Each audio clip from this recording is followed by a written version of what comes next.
Ya regresamos con más aquí en Imagen Empresarial. Como le decía, estamos transmitiendo todo el equipo de Imagen desde Guadalajara, Jalisco, a través del 93.9. Y es que Guadalajara es la capital mundial del libro. Para hablar de ello, se encuentra conmigo en esta transmisión temprano Martín Solares, el director de Guadalajara, capital mundial del libro. ¿Cómo estás? Hola Rodrigo, muy bien, muy contento de estar aquí contigo y con tu audiencia. Y yo muy contento de que Sí. también de que estés aquí, de la invitación, por supuesto. Y en ese contexto, preguntarte qué implica ser la capital mundial del libro.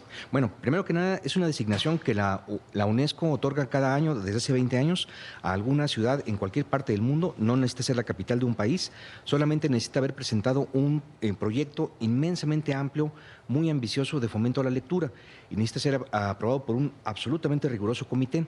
También ayuda que esa ciudad tenga una enorme tradición y una continuidad en el fomento a la literatura en todas las ramas que uno puede imaginar, como es el caso de Guadalajara. Claro. Después de una competencia bastante dura con otras ciudades, eligieron por unanimidad a la ciudad de Guadalajara y es una oportunidad para promover la lectura, la literatura, la escritura literaria a lo largo de 365 días de actividades que empezaron justamente este sábado 22 en la noche. Claro, ¿contra qué ciudades compitió Guadalajara? Mira, hubo ciudades de los tres continentes. Lo que nos ayudó fue una propuesta que se realizó con muchísimo cuidado por parte del ayuntamiento. Es la segunda vez que Guadalajara hacía esta postulación y Guadalajara es la cuarta ciudad de habla hispana a nivel mundial en obtener esta presea. Claro, no, y es que la tradición que se ha construido en términos de la FIL, Sí. pues sí, se ha convertido en un centro de gravedad de la Exacto. literatura hispanoamericana, diría, pero incluso a escala global. He Así es. tenido la oportunidad de venir y es realmente extraordinario Sí. lo que aquí ocurre, además un montón de conferencias, en fin, que se vuelve algo muy relevante. ¿Cuáles serán las actividades que se estarán viendo? Ya nos decías, comenzó el sábado, la primera. Sí. ¿Qué se irá observando al respecto? Bueno, para decirlo rápidamente, hasta el momento hemos contabilizado 1,300 actividades que se han desprendido de las 250 actividades originales que habíamos planteado.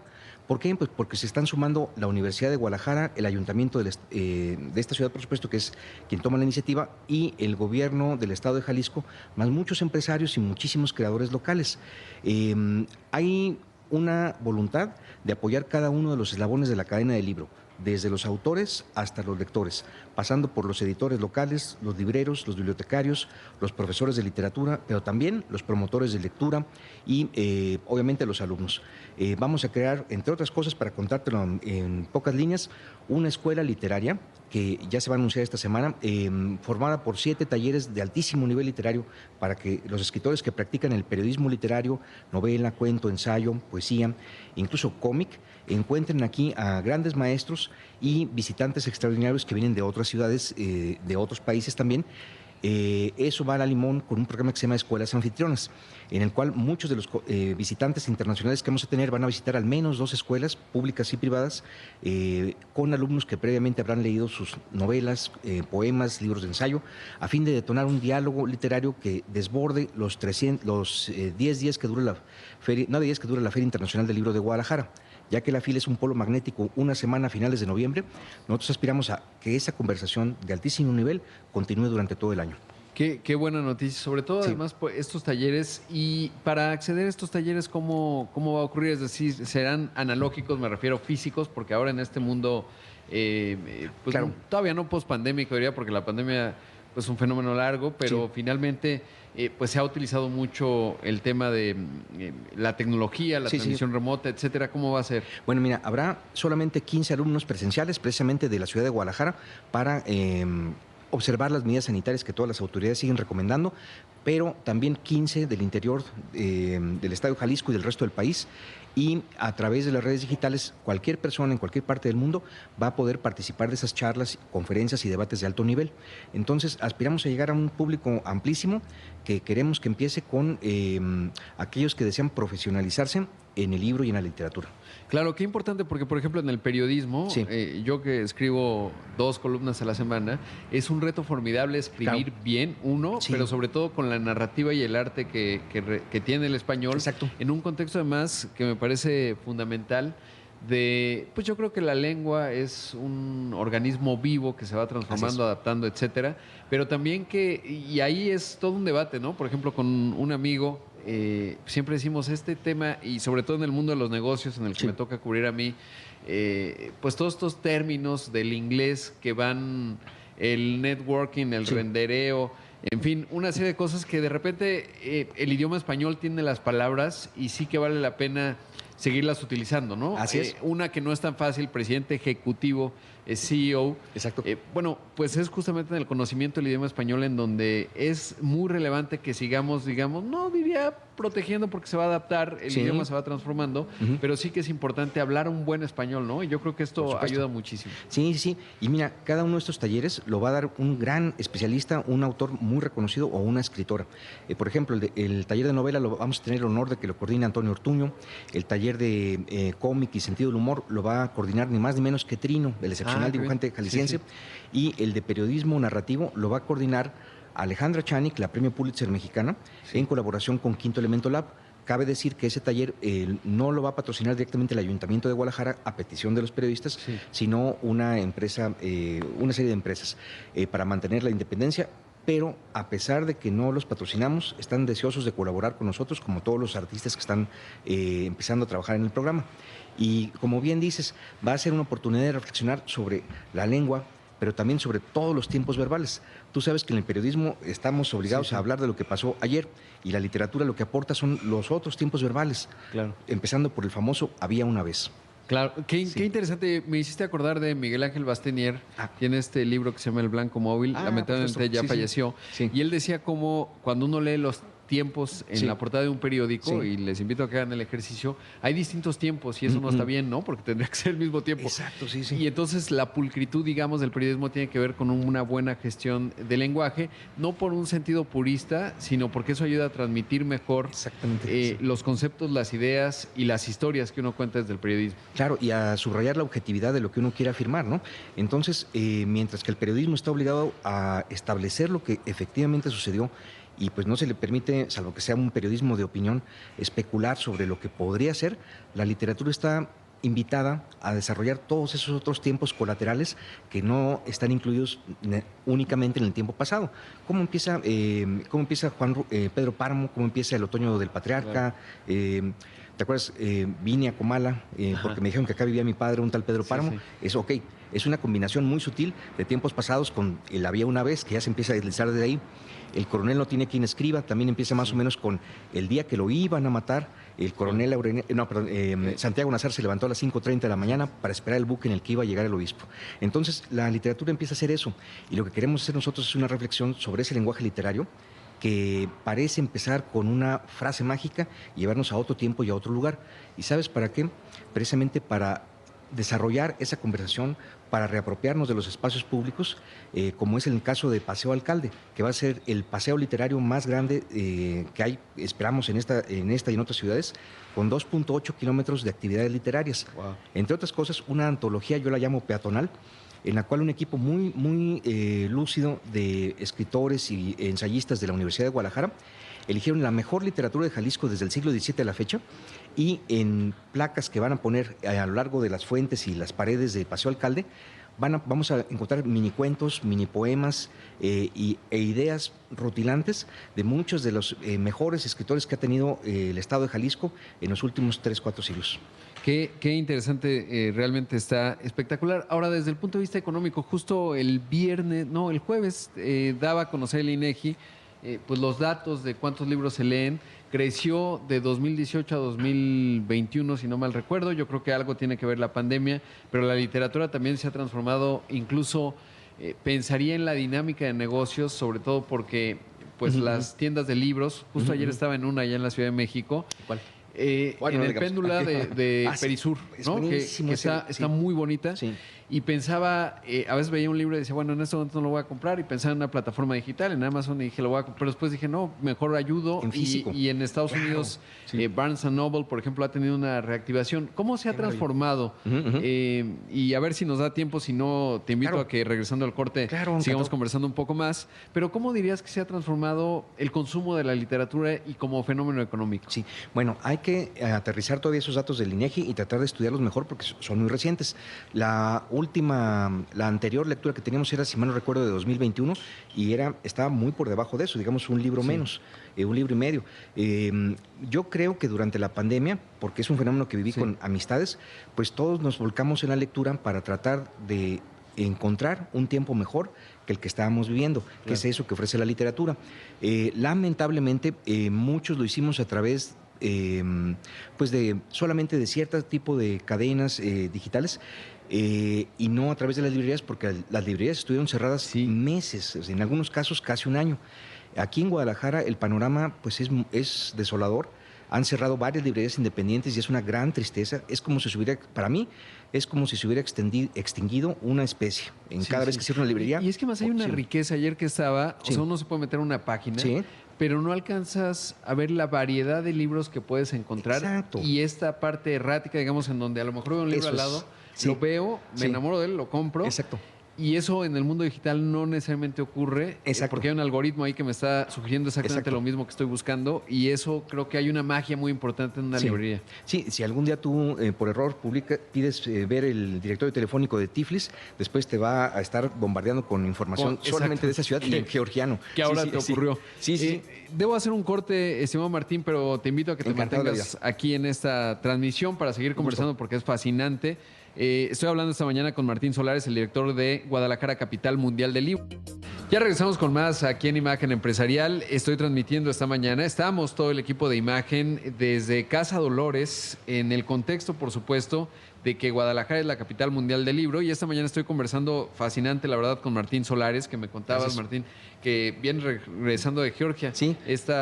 Pues que fue República Soviética, hoy es un país independiente, y me decías, y es muy cierto, uno de los marcos de referencia para entender lo que está ocurriendo en Ucrania es Georgia, porque ahí justamente Rusia pues empezó pues depende cómo lo vea uno, pero básicamente esta visión imperialista en donde quieren recuperar esta gran gloria rusa, pues la experimentaron o padecieron más bien los georgianos. Sí, bueno, me imagino que para la actual Rusia, Georgia debe ser vista como una especie de tesoro a recuperar inmenso por los bellísimos monasterios que tiene ahí, por ese vino excepcional que solamente se hace con esa técnica en Georgia. ¿Qué característica tiene el vino? No, es fascinante. Una de las cosas que nos invitaron a hacer en nuestro día libre es ir a un monasterio y a una empresa vitivinícola en la cual se estaba destilando ese tipo de vino. Y mira, imagínate unas vasijas altas como del tamaño y grandes como el tamaño de la panza de un elefante, que se hunden en la tierra. Se deja ahí reposando el vino durante 3 meses o un poco más, dependiendo de qué quieran conseguir, hasta que finalmente se abre ya fermentado y se empieza a vaciar eso. Y es una cosa fascinante. No se parece ese vino a nada que yo haya probado. Hay rojo, blanco, etcétera, y una bebida que se parece misteriosamente al tequila, que le llaman chacha, ¿no? Y es un alcohol muy fuerte, con un sabor a uva remota, pero exquisito, eso sí muy intenso. Te lo sirven no en caballitos, en mini caballitos. Los georgianos cuando salen de fiesta lo beben como si fuera agua. Wow. Y a los mexicanos que fuimos a probar eso, bueno, pues sentimos que había muchas cosas en común. Exacto. Sí, completamente. Y de hecho, el vino es fascinante, pero la literatura georgiana creo yo que es aún mejor. Este fin de semana que viene va a estar aquí, durante las 3 semanas de residencia que va a vivir en Guadalajara, Archil Kikotsev, uno de los grandes narradores de Georgia. Es uno de los novelistas que han tratado de reflejar lo que significa vivir en un país primero invadido y colonizado por la Unión Soviética durante décadas, después abandonado económicamente y dejado a la merced de todas las presiones financieras internacionales y después bombardeado. Recordemos que Georgia fue atacado por Rusia en el 2009 y les quitaron el 20% de su territorio. Yo creo que lo que está pasando en Georgia y lo que nos cuentan las grandes novelas, las grandes cuentos de Georgia, son una ventana que nos permite ver hacia lo que le podría pasar a Ucrania en los siguientes meses y años. Vemos que la guerra es un fenómeno gravísimo que no termina el año en que cesa el conflicto armado, sino que es algo que va a moldear la personalidad y la mente de generaciones, de muchos modos, durante décadas. Me presentaban a mí a escritores y a gente que vivió todavía el fin del Imperio Soviético, que tenían una manera de pensar completamente distinta a lo que podríamos nosotros esperar de un ciudadano normal ahora, ¿no? Entonces, esa literatura nos permite entender el pasado y el futuro al mismo tiempo. Qué interesante, las cicatrices, como dices, de la Así es. guerra Es- tardan años en sanar y, Sí. y forman parte de la ideología, digamos. Hoy Así uno es. no podría entender, por ejemplo, en el contexto de la invasión de Ucrania, Ujú, cuando ujú. uno ve la postura de Polonia, Ujú, ujú. el fin de semana conversaba al Ah, sí, sí. respecto, país que pues también ha padecido de todos, fue traicionado básicamente por todos, Abandonado. etcétera, Sí. y que eso explica en parte las posturas que hoy vemos en el siglo XXI con respecto, por ejemplo, a Ucrania, y Así que es. pasó relativamente desapercibido como discusión central el tema de Georgia en términos de la invasión, Así y es. ya nos avisaban los rusos, digamos, o daban esta intención de este afán imperialista, pero sobre todo de lo que pueden llegar a hacer en algo que consideran suyo. Ujú. Y además te preguntaba yo, porque con lo que significa que Stalin era Georgia, de exactamente. Georgia, Sí. y entonces no debe ser sencillo que por un lado la Unión Soviética Sí. pues te coloniza, te abandona, porque además nunca trataron Sí. bien a nadie, y al mismo tiempo pues la quintesencia, digamos, De los de la Unión líderes. Soviética Sí. y la Venía de allá. construcción venía de ahí, ¿no? Sí, pues yo creo que Stalin era un caso muy complejo y casi te diría que excepcional. Sergio Pitol tiene ensayos sobre Georgia Sí. porque él también tuvo la fortuna de estar ahí y te hablaba de una cultura absolutamente generosa que se parece mucho a la mexicana en su sentido del humor, en sus ganas de platicar. Son famosos los brindis georgianos, incluso Orson Welles en una de sus películas tiene uno, en Mr. Arkadin, en el cual la gente se puede parar, pedir un brindis para homenajear a alguien que esté presente en la mesa y seguir hablando media hora después con tal de agradar a los presentes. Pues es una cultura que se parece mucho a la nuestra, pero solamente se puede entender lo que piensa un habitante promedio cuando se leen estos magníficos poemas, ensayos y novelas. Creo que por eso va a ser muy interesante ver a Archil Kikotze en el siguiente fin de semana platicando con los tapatíos aquí. Y por cierto, toda esta semana va a estar visitando escuelas. Hoy va al TEC de Monterrey, aquí en Guadalajara, para platicar con grupos de alumnos que ya leyeron el fragmento de su novela traducido al español y contarles lo que significa ser un habitante de un país que sobrevivió a una guerra. Claro. Fíjate, el logotipo de Georgia, capital mundial del libro, tiene una I inclinada. Como está inclinada una famosa torre de un reloj que está en el centro de la ciudad y de un edificio que ha sido bombardeado y destruido 27 veces a lo largo de los siglos. Y esa es la voluntad de Georgia. Son gentes capaces de reconstruir 27 veces un monumento histórico que ha caído. Específicamente el programa de Capital Mundial del Libro en Georgia nos dio una lección a todos porque no se detuvo a pesar de la cuarentena, que fue brutal. Claro. Tuvieron que trabajar a través de un encierro total. ¿Qué hicieron? Inventaron juegos de videos a partir de personajes literarios de la literatura georgiana para los niños, para los adolescentes y muchos juegos en internet que permitieron seguir libros descargables, etcétera, que permitían seguir en contacto con la literatura cuando nadie podía ir a una librería. Y después les toca la vecindad con Rusia en este momento del nuevo, pues esta guerra terrible que está sucediendo y cambian el final de su proyecto. Empiezan a invitar a escritores ucranianos para apoyarlos y además para discutir con ellos y platicar y solidarizarse. Yo vi unas cosas maravillosas mientras estuve ahí. Me tocó estar en una fiesta de despedida para más de 20 delegados de la UNESCO que estaban allá, incluidos los 3 representantes que fuimos por parte de Pablo Lemus Navarro, de aquí de Guadalajara, y al final uno de los presentes se le ocurrió cantar una canción de amor en ruso. Bueno, pues como en Casablanca, se pararon 20 georgianos a cantar Imagine de John Lennon, ¿no? Wow. Para callar al otro. Claro. Estamos todos muy emocionados y al principio no entendíamos por qué estaban compitiendo Claro. y eso estaba sucediendo. Pues ese es el espíritu de Georgia y ese es el espíritu que quiere recuperar el programa Guadalajara, Capital Mundial del Libro. Un programa donde podamos acercar a todos a lo mejor que tiene la literatura y esos valores universales que vimos claramente en Tiflis, ahí en Georgia. Y esa es la magia, digamos, de conversar contigo y hemos recorrido desde Georgia, Stalin, la Unión Soviética, sí, pero además desde un punto de vista económico lo que esto significa y lo que va a hacer Guadalajara con esta gran vocación que tiene. Qué amable. Y de lo que tú estás a cargo, que pues será todo este año realmente privilegiado y sobre todo además porque va a ser en un momento en donde la literatura se vuelve a encontrar físicamente, por esto que mencionabas, sí, en términos de los sobrevivientes del naufragio pandémico, sí, que finalmente pues viene esta reactivación, ¿no? Y que esa es la idea un poco también de este evento, el volver a encontrarnos, pero sobre todo pues articular esta parte física Así que es. tiene la literatura y que implica vernos unos a los otros y sobre todo dialogar. Exactamente, ese es el espíritu del trabajo que vamos a hacer durante un año.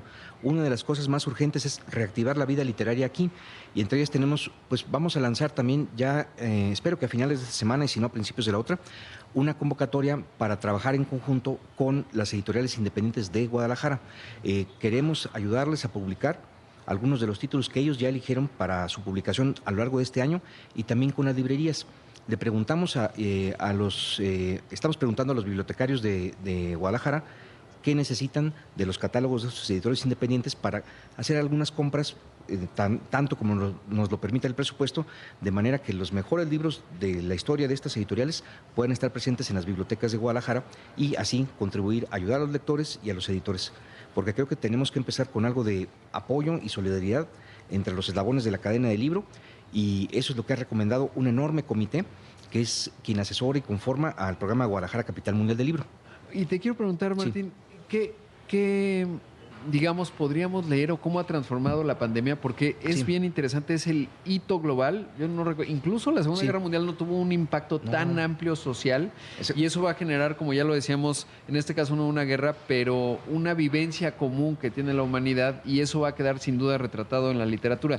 ¿Qué has leído o qué hemos visto vinculado a ello? Mira, pues haber sobrevivido la pandemia será un fenómeno fascinante del cual se van a nutrir muchas formas de la literatura también en las décadas que vienen, porque hay muchas historias tristes, bellas, llenas de valor, que ya se empiezan a recuperar. ¿Por qué volvimos a leer todos La Peste de Camus? Claro. ¿Por qué volvimos a leer todos Yo soy leyenda de Richard Mason? Porque, ¿te acuerdas esa novela maravillosa? Sí, maravillosa. ¿Yo sabes cuál leí? Estación 11, Station 11. Oh, qué maravilla. Sí, mira, ¿no? pues, de esta mujer canadiense que ahora no recuerdo su nombre, pero muy buena. Y justo fue el primer libro que empecé a leer en la pandemia, porque era lo más cercano, digamos, de lo que podías entender, ¿no? Sí, yo me fui a Oryx y Crake de Margaret Atwood, que también habla de un virus que destroza a la humanidad, a todo el planeta, y sobreviven solamente dos tipos de seres: 3 o 4 científicos que se encerraron durante todo el tiempo que el virus estuvo en el aire, y una nueva raza que surgió de los restos de la humanidad. Wow. Y es fascinante. Yo creo que muchas de las situaciones que estamos viviendo ya están incluso en literatura de principios de hace 2 milenios, ¿no? Ya hay cómo empieza la Ilíada, con la supervivencia o los intentos de supervivencia de la gente que estaba frente al campamento, en el campamento troyano, porque Apolo estaba condenando a una peste a los griegos, ¿no? Por la falta de respeto que le habían mostrado. Vemos ahí una pandemia contada en el capítulo 1 y la desesperación de esos guerreros que no entendían qué era esa cosa invisible que los estaba atacando. Claro, ¿no? Entonces la literatura ya nos muestra mucho. Es una ventana hacia el pasado, pero también hacia todos los tiempos posibles. Y miran, necesitamos ese contacto con la literatura, porque de alguna manera la literatura no va a resolver las injusticias, no va a señalar a los culpables, no va tampoco a mostrarnos soluciones económicas para problemas financieros, pero por su mera existencia nos va a dar a todos una esperanza de vida. Claro. Algo tan sencillo, tan mágico, que nos lleva a otro tiempo y otro lugar, y hay que reconocerlo, nos hace muy felices mientras estamos leyendo, porque nos pone en contacto con las mejores inteligencias y sensibilidades que ha tenido el planeta. Cuando cerramos el libro, ya somos una persona mejor, ya ampliamos nuestra imaginación, nuestra memoria. Por un momento logramos evadir las preocupaciones y estuvimos en contacto con esa voz que viene, ese río de historias y de belleza que es la literatura. Qué fascinante platicar y qué estímulo me genera, sobre todo lo que va a ocurrir aquí en Guadalajara. Gracias. A lo largo de este año. Enhorabuena, además, por haber tenido éxito en esta pues en este ¿viaje? Competir con las demás ciudades, lograrlo, tu experiencia en Georgia, y seguramente lo que contará el mundo de Guadalajara, sobre todo en los encuentros que se den aquí, y que finalmente la literatura nos conecta a todos. Muchísimas gracias. Gracias a ti, Rodrigo. Un honor platicar contigo y con tu audiencia. No, el honor es realmente mío, y la verdad es que deberíamos quedarnos aquí. Ya no me va a dar... Bueno, brevemente, ¿qué libro le puedes recomendar al público que hoy nos escucha? Yo sé que lees como 18 al mismo tiempo, normal. Ay, mira, te quiero decir una cosa. Trajimos como invitados a este encuentro, entre otras personas, a un superpoeta iconoclasta que se llama José Eugenio Sánchez, de Guadalajara, que hace poemas sobre la vida sentimental, la vida romántica de la gente actualmente. Son divertidísimos, pero también al maestro Guiriart y a Elisa Díaz Castelo, una jovencísima poeta que está provocando una verdadera revolución literaria y que tiene un libro sobre la frontera entre la vida y la muerte. Creo que es un tema que tan bello, el tratamiento que ella le da, que lo recomiendo ahorita, cuando nos estamos curando todos, como Claro. bien decías, las cicatrices de la pandemia. Y del maestro Guriart, su nuevo libro de ensayos, Lo Diferente, que es ni más ni menos que un libro sobre qué perdemos cuando perdemos lo sagrado en la vida cotidiana. Qué interesante. Pues con eso me quedo. Ahorita voy a tomar apuntes. Con mucho Muchas gracias, Martín. Encantado, Rodrigo. Muchas gracias. Ahí escuchamos a Martín Solares, director de Guadalajara, capital mundial del libro.